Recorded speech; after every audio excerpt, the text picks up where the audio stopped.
Hello guys, welcome back to Exxon Course YouTube channel. Nah, di video ini kita akan bersama-sama belajar tentang hibridisasi atau nama lainnya adalah pembastaran. Nah, untuk kita belajar apa itu hibridisasi, aku mau kasih terlebih dahulu contoh ke kalian agar kalian bisa lebih mudah mempelajari apa itu hibridisasi. Jadi, kalian bisa lihat di sini ada diagram orbital dari suatu unsur, ya kan? Coba tebak nih kira-kira unsur apa. Di sini elektronnya ada 6, ya kan? 1 2 3 4 5 6, ya kan? Unsur yang punya nomor atom 6 yaitu C, ya. Seperti kita tahu bahwa C itu ada di golongan 4A. Oke, unsur yang ada di golongan 4A dia itu bisa berikatan dengan 4 unsur lainnya, ya kan? Bagaimana caranya dia bisa berikatan? Jadi kita bisa lihat di sini ada kotak yang sudah double elektronnya, ada kotak yang masih single elektronnya, ya kan?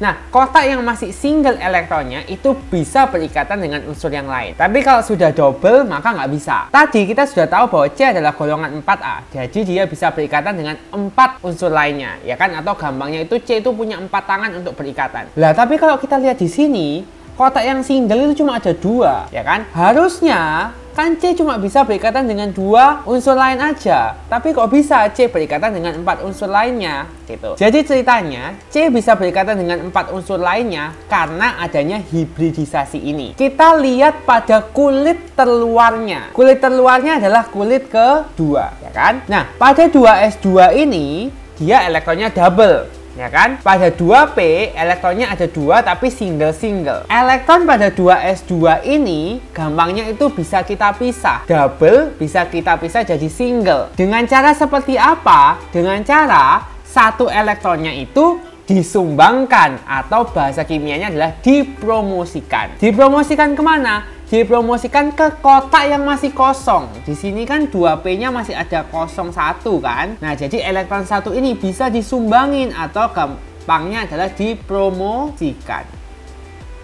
Oke, sehingga dia akan jadi seperti ini. 1s2. Oke. Yang 2s-nya jadi cuma punya 1. 2p-nya jadi seperti ini, ya kan? Jadi ini itu sumbangannya, ya kan? Ini hasil promosinya dari sini. Oke. Nah, kalau gitu apakah C bisa berikatan dengan 4 unsur? Tentunya bisa. Karena sudah ada 4 kotak dengan masing-masing elektron yang single, ya kan? Tetapi untuk dia bisa berikatan, orbital-orbitalnya ini harus bergabung dulu. Jadinya akan seperti ini. 1s2. Oke. 2s dan 2p-nya ini akan bergabung. Oke, ini yang 2s, ini yang 2p. Nah, kalau sudah bergabung seperti ini atau kita namai dengan melakukan hibridisasi, maka C ini sudah bisa berikatan dengan 4 unsur. Cukup jelas ya? Jadi, hibridisasi merupakan proses pembentukan orbital karena adanya gabungan 2 atau lebih orbital atom dalam satuan atom. Nah, kita bisa lihat di sini ya. 2s bergabung dengan 2p. Nah, nanti kita akan belajar ada yang namanya tipe hibridisasi. Oke, nah gimana caranya menentukan tipe hibridisasi? Kita lihat saja dari orbital hibrida yang terbentuk. Jadi, kita bisa lihat di sini ya. Orbital hibrida yang terbentuk dari hibridisasi kan yang ini, ya kan? Ya. Ini terdiri dari elektron-elektron yang single, ya kan? Sehingga tipe hibridisasinya seperti ini. Ada S, ya kan? Yang P-nya ada 3 kotak, sehingga S, P, 3. Oke ya, cukup jelas ya? Nah, jadi ini adalah step-stepnya sebenarnya ya, bagaimana menentukan hibridisasi. Jadi ini sebenarnya sudah kita lakukan tadi terhadap atom C itu. Menggambarkan diagram elektron valensi atom pusat pada keadaan dasar. Jadi tadi kan kita menggambarkan terlebih dahulu diagram elektron valensi dari atom C, ya kan? Lalu menggambarkan kembali diagram orbital dalam keadaan tereksitasi. Tereksitasi itu maksudnya adalah setelah promosi dengan elektron-elektron yang single itu sehingga bisa berpasangan dengan elektron dari atom lainnya. Baru kita menentukan orbital hibrida dan tipe hibridisasinya. Yang tadi contohnya adalah sp3. Oke, nah ini adalah tipe-tipe hibridisasi. Jadi ada sp3 sp2, sp3, sp3d, dan sp3d2. Nah, ini bentuk orbital hibridanya. Di contoh yang tadi, kita akan menemukan bahwa orbital hibridanya adalah sp3, ya kan? Sehingga bentuk orbital hibridanya itu adalah tetrahedron. Oke, cukup jelas ya? Kalian bisa lihat aja dari tabel ini.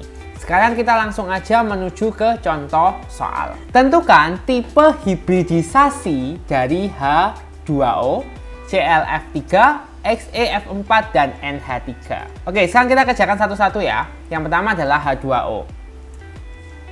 Atom pusatnya kan O, ya kan? Kita bisa lihat di sini O nomor atomnya 8, sehingga konfigurasinya kita bisa tentukan konfigurasinya 1s2, 2s2, 2p4. Benar ya? Nah, diagram orbitalnya kan seperti ini. 1s2, 2s2, 2p4. 1, 2, 3, 4. Oke.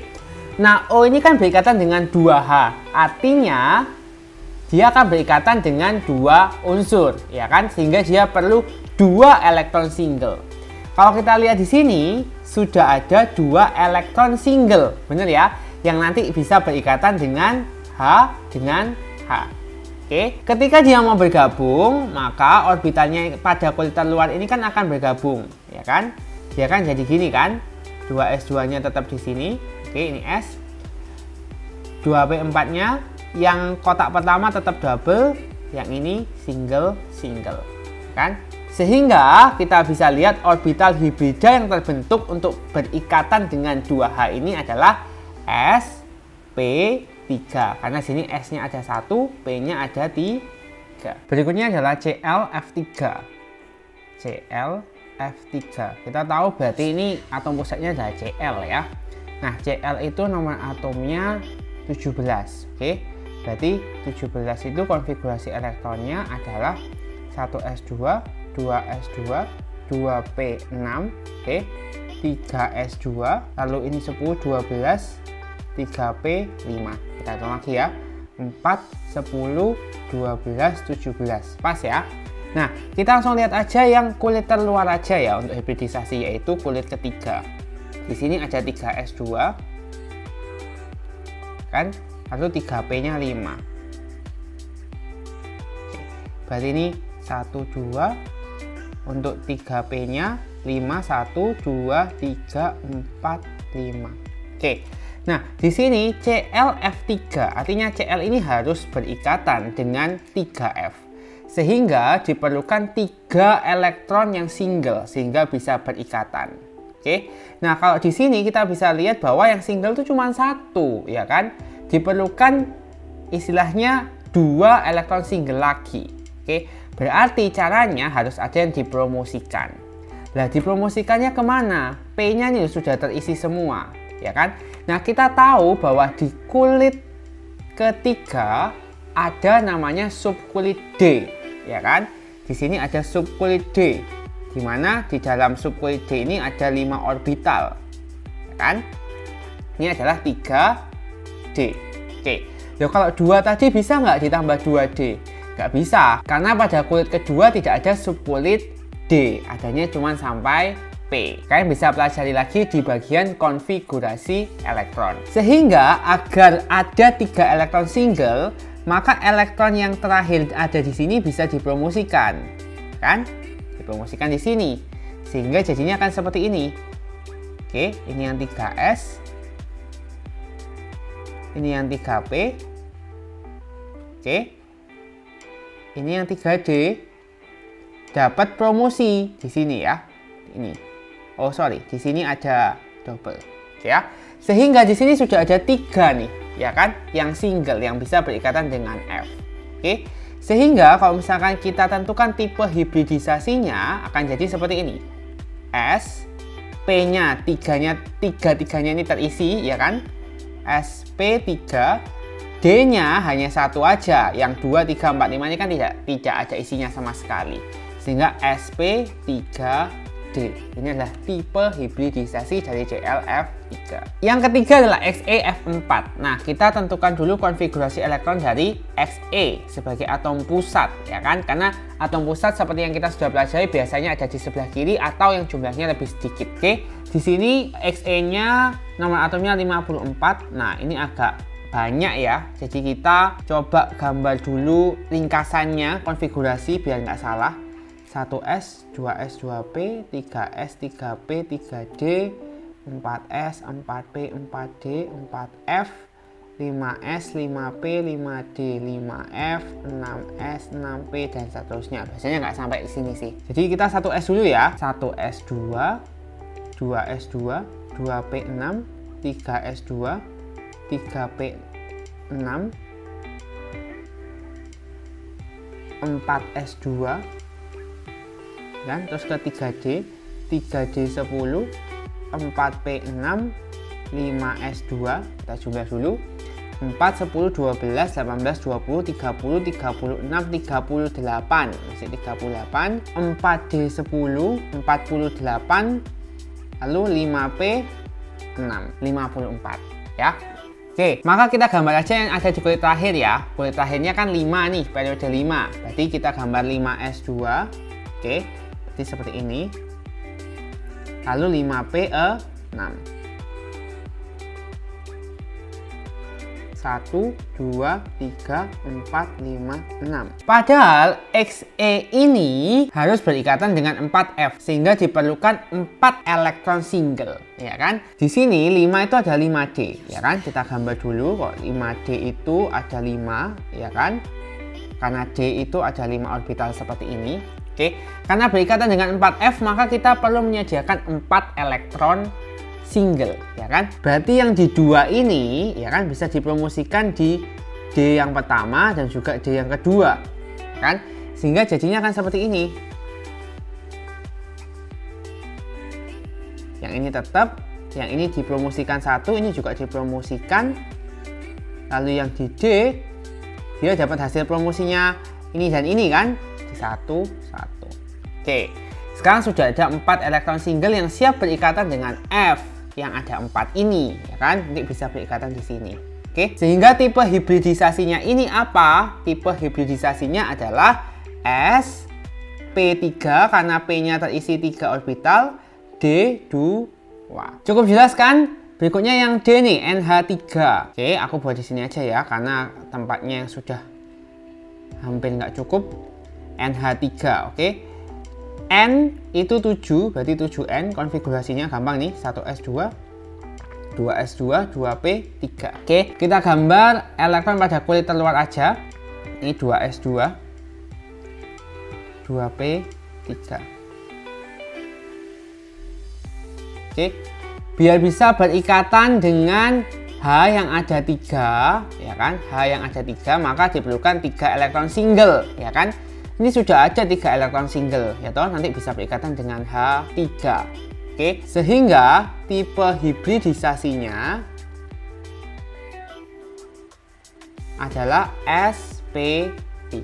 Cukup jelas kan? Nah, ini soal berikutnya ya. Ini pertanyaan teori. Belerang dapat membentuk senyawa SF2, SF4, dan SF6. Mengapa tidak dikenal SF3 atau SF5? Oke, kita lihat dulu konfigurasi elektronnya dari belerang atau S ya. 16 S, artinya 1S2, 2S2, 2P6, 3S2, 3P4. Ini ya, 4, 10, 12, 16. Oke, kita gambar diagram orbital untuk kulit terakhirnya aja, yaitu kulit ketiga. Oke, ini 3S2, 3P4, 1, 2, 3, 4. Oke, nah di sini ada 2 elektron single, ya kan? Oleh karena itu S bisa berikatan dengan 2F, sehingga memungkinkan untuk membentuk SF2. Oke, sekarang kita coba ya, kalau misalkan 1 elektron yang ada di sini dipromosikan ke 3D, karena kan kulit ketiga itu punya subkulit D, ya kan? Misalnya nih ya, ada 3D di sini. Terus yang ini aja dipromosikan, ya kan? Sehingga kan jadinya seperti ini. Elektronnya yang di sini cuma 3, ya kan? Dipromosikan di sini 1. Oke, sehingga di sini ada 4 elektron single. Oke, sehingga dia bisa berikatan dengan 4F. Benar ya? Sehingga membentuk SF4. Nah, kalau SF3 berarti kan kita harus menyediakan 3 elektron single, ya kan? Padahal ketika kita memindahkan 1 elektron saja di sini, ternyata jadinya ada 4 elektron single, bukan 3 elektron single, ya kan? Sehingga SF3 itu tidak bisa dibentuk. Kenapa? Karena tidak mungkin terbentuk 3 elektron single untuk berikatan dengan 3F, ya. Gimana kalau SF5? Sekarang kita coba deh. Kalau misalkan ini 1 kita promosikan lagi, ya. Jadi kan seperti ini. Oke, ini jadi 1, ini tetap ya. Tetap seperti yang di atas. Lalu promosinya ini kita promosikan di sini. Oke. Sehingga sekarang elektron singlenya ada berapa? Ada 6. Oke. Sehingga bisa terbentuk SF6. Tapi SF5 nggak bisa. Karena tidak akan pernah terbentuk 5 elektron single. Ya kan? Padahal kita sudah mindahinnya satu persatu. Tapi nggak bisa membentuk SF3 atau elektron singlenya 3. Ataupun SF5 elektron singlenya 5. Nah, oleh karena itu SF3 dan SF5 tidak ada. Cukup jelas kan?